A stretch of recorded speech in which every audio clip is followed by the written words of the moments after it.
তাহলে জয়দেব এসছি, তা জয়দেবে এসে জয়দেব পদ্মাবতীর মন্দির যদি আপনাদের সামনে না তুলে ধরি তাহলে আপনারা প্রশ্ন করতে পারেন যে জয়দেবে যখন গেলেন তাহলে একটা মন্দিরটা দেখাতেন।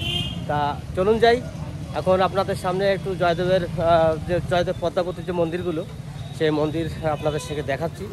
এইটা হচ্ছে জয়দেব পদ্মাবতীর মন্দির, মেন মন্দির হচ্ছে এই জয়দেব পদ্মাবতীর, এইটা হচ্ছে মন্দির। তোরে যাই একটু আপনাদের সামনে তুলে ধরবো মন্দিরটা। দেখুন মন্দিরটা,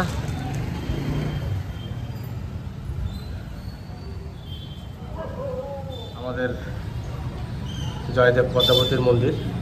কাকা বলছি এইটাই তো মেন মন্দির জয়দেব পদ্মাবতীর? জয়দেব পদ্মাবতীর কিছু বলবেন একটু? এখন বলার সময় নাই, সামান্য একটু না আর একটু ভালোভাবে জানা নাই। আমরা জয়দেব বলেছি ও, আপনারও ভালোভাবে জানা নেই না।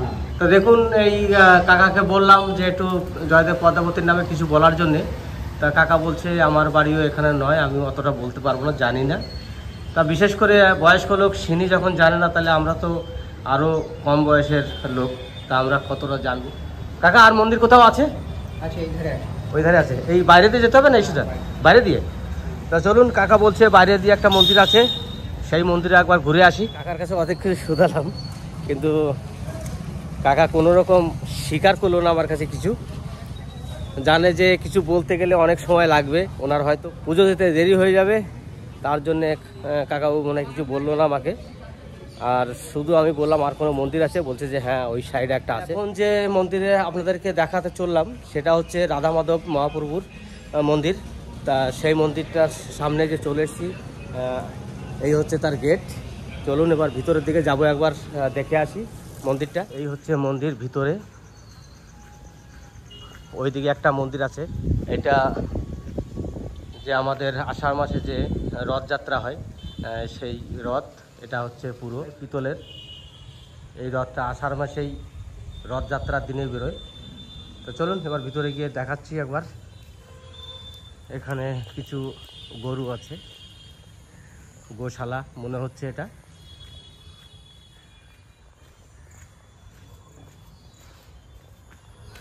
রাধা মাধবের মন্দিরে আমি চলে এসেছি, জয়দেব পদ্মাবতীর এখানে সেই রাধা মাধবের মন্দির। এই রাধা মাধবের মন্দিরে আমি এলাম।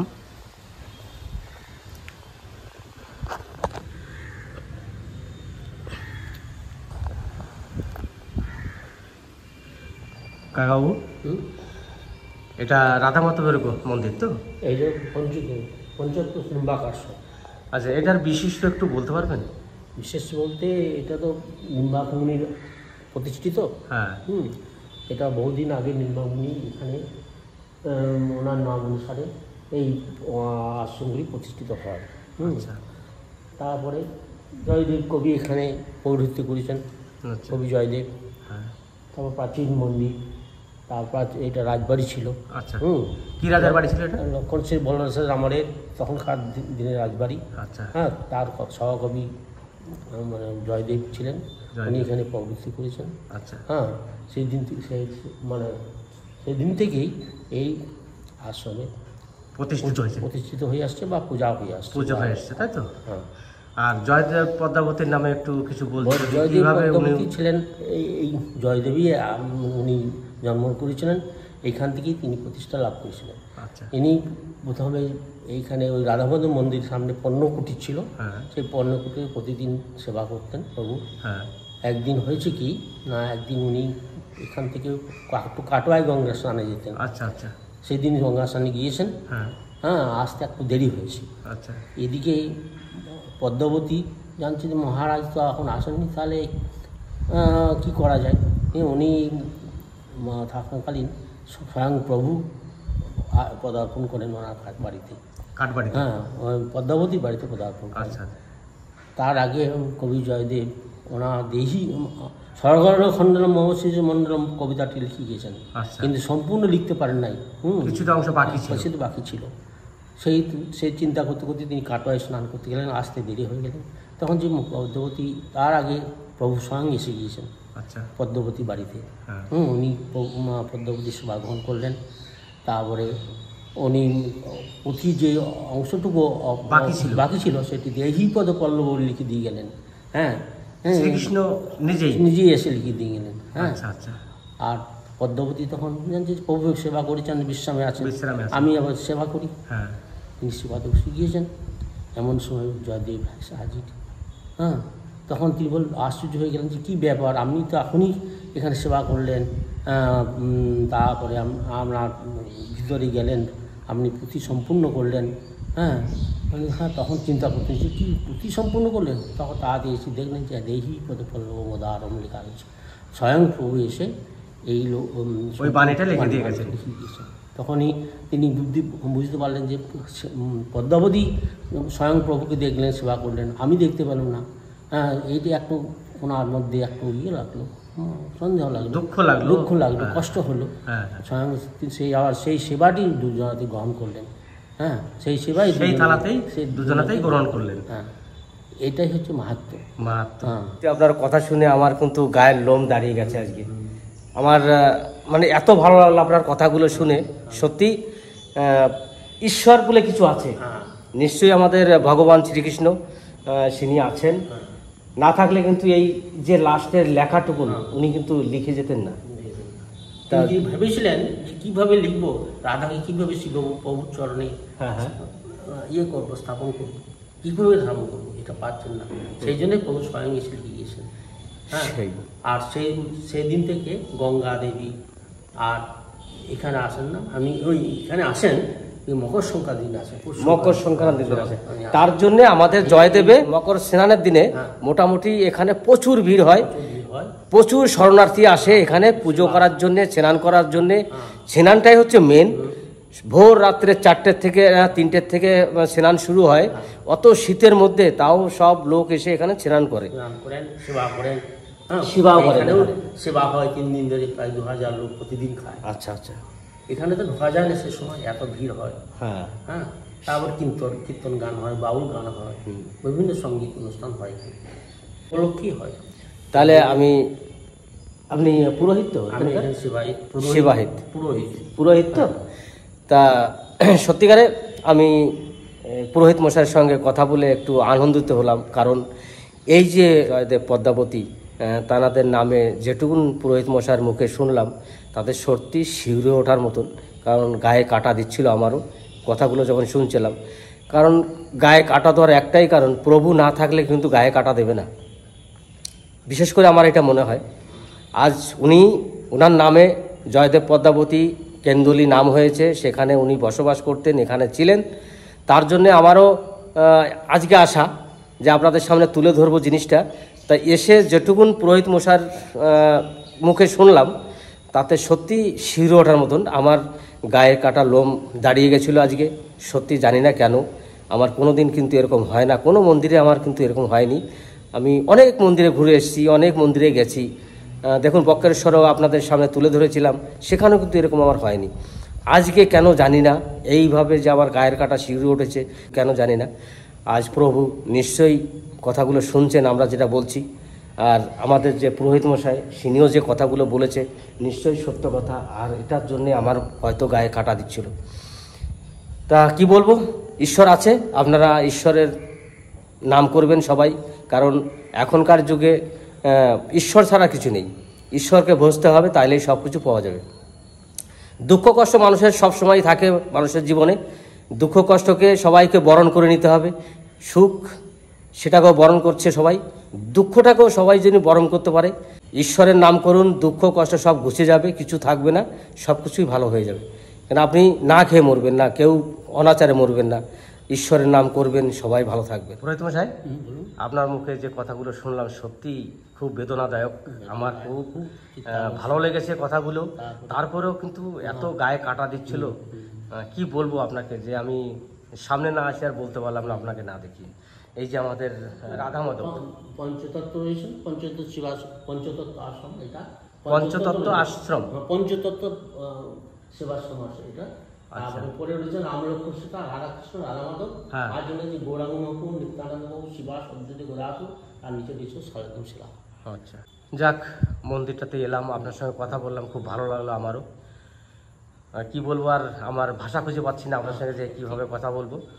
তা সেবা ছাড়া আর তো কিছু নেই, সেই সেবা ছাড়া আর কিছু না, এই জগতে সেবাই সব কিছু। সবাই মা বাবার সেবা, ভগবানের সেবা, এই মানে দুটো সেবা, এর থেকে বড় সেবা কিছু নেই। মা বাবার সেবা করলেও ভগবানের সেবা না করলেও কিন্তু চলে, আমার মনে হয়। হ্যাঁ নিশ্চয়ই, মা মা বাবাই সৃষ্টিকর্তা, মা বাবাই সব, মা বাবা পরম গুরু, পরম গুরু, হ্যাঁ পরম গুরু। তার সেবা সব থেকে বড় সেবা। মা বাবা সন্তুষ্ট, সমস্ত দেবতা সমস্ত প্রভু সন্তুষ্ট হয়, সন্তুষ্ট হয়। সত্যি আপনি কথাটা যে বলেছেন মনে ছুঁয়ে গেল কথাটা। মা বাবাই হচ্ছে শ্রেষ্ঠ গুরু। শ্রেষ্ঠ। সত্যি আপনার সঙ্গে কথা বলে ভালো লাগলো। তাহলে বন্ধুরা, আপনাদের সামনে যে জয়দেব কেন্দুলির কথাগুলো তুলে ধরলাম, পুরোহিত মশাইয়ের সঙ্গে আলোচনা করলাম, কথাগুলো শুনে যদি আপনাদের ভালো লাগে লাইক শেয়ার করবেন, সাবস্ক্রাইব করবেন। লাইক শেয়ার করলে কি হয়, আমার মনে উৎসাহ জাগবে যে না, আমি আরও কিছু আপনাদের সামনে তুলে ধরবো, নতুনত্ব কিছু, যার জন্য আমাকে আপনারা একটু সাবস্ক্রাইব করে দেবেন প্লিজ। এটাই আমার বলা, আর কিছু নয়। তাহলে এবার আমি পুরোহিত মশাইয়ের কাছে আজ্ঞা নিয়ে আমি বাড়ি যাব।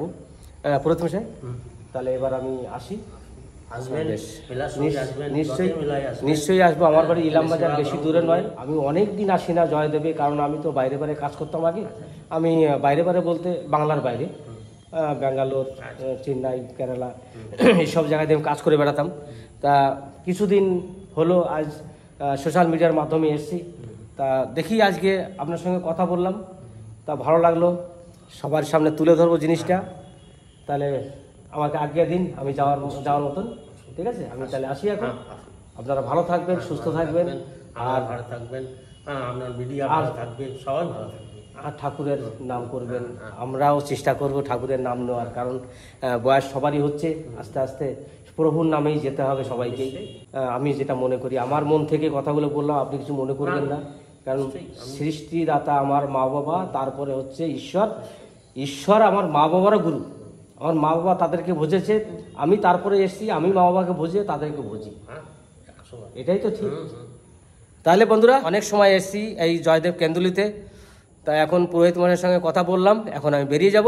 তা আপনারা ভালো থাকবেন, সুস্থ থাকবেন, আর আমাকে কিন্তু সাবস্ক্রাইব করতে ভুলবেন না। আপনাদের কাছে এইটুকুন আমার আবেদন। তাহলে পুরোহিত মশাই আসি। তাহলে মন্দির থেকে আমি এখন বেরিয়ে যাচ্ছি। বেরিয়ে দেখি আবার সামনের দিকে যাব। আর দেখুন চূড়ার উপরে দুটো হনুমান বসে আছে, আর এই সাইডে একটা হনুমান বসে আছে। দেখুন দেখুন হনুমানের জানি কি খাচ্ছে, আর উপরে দুটো চুপচাপ বসে আছে। এই হচ্ছে মন্দির, মেন গেট। চলুন যাই, এবার বেরিয়ে যাব সামনের দিকে। তাহলে জয়দেবের মন্দিরে গেলাম, ওখান থেকে রাধা মাধবের মন্দিরে গেলাম। তা মন্দিরে গিয়ে যতটা আপনাদের সঙ্গে তুলে ধরতে পারলাম আজকে তুলে ধরলাম।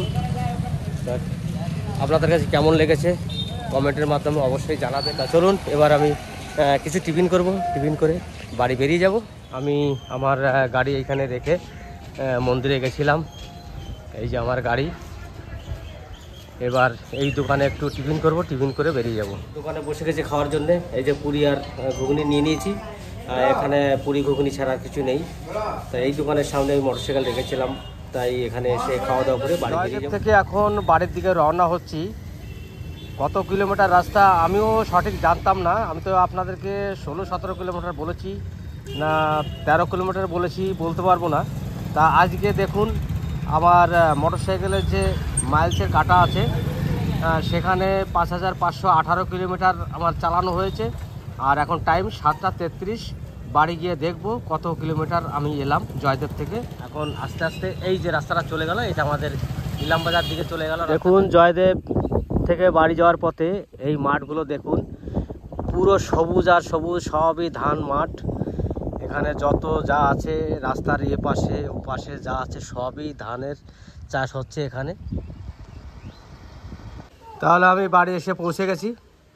দেখুন আমার মাইলসের কাটা হচ্ছে 5532, 18 ছিল, তার মানে 14 কিলোমিটার। আমি বাড়ি চলে এসেছি। বাড়ি এসে আপনাদেরকে দেখিয়ে দিলাম কত কিলোমিটার রাস্তা।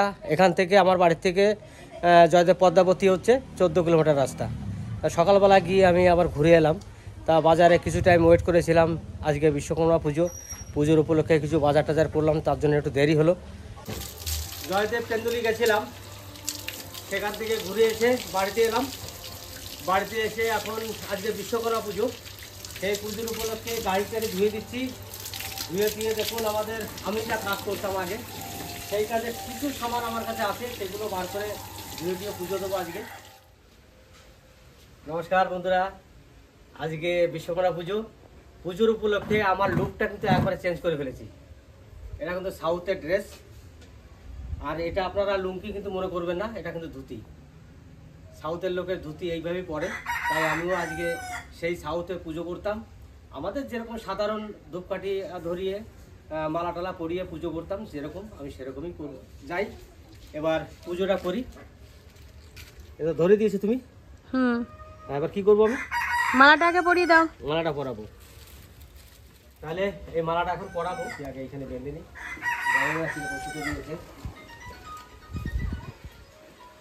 এইভাবেই বাঁধতে হবে, নইলে হাওয়া দিলে উড়ে যেতে পারে। একটা বাঁধা হলো, আর এই দুটো আমি এই সাইড দিয়ে বেঁধে দেবো। তাহলে আমি পুজো করার জন্য সিঁদুরটা গাড়িতে একটু দিয়ে দিই। এটা এইখানে দিই না,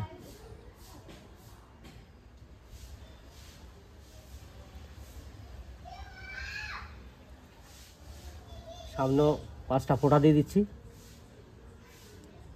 দিতে হবে না মাথায়, দিতে হবে ফুল।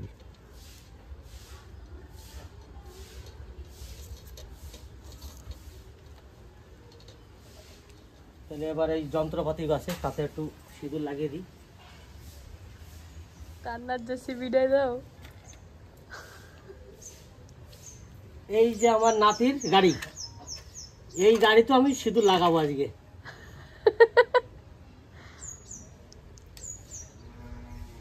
এগুলো আমার সব দেওয়া হয়ে গেল। এবারে ফুলগুলো দিয়ে দিই এখানে।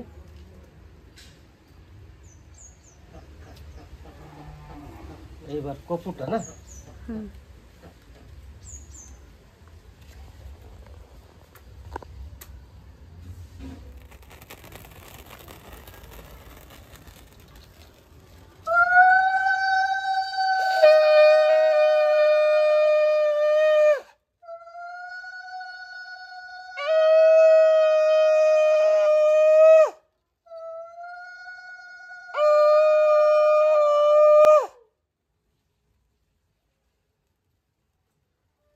তাহলে আমার বিশ্বকর্মা পুজোর যে পুজোর আয়োজন করেছিলাম, সেই পুজোটা আমি আজকে সারলাম।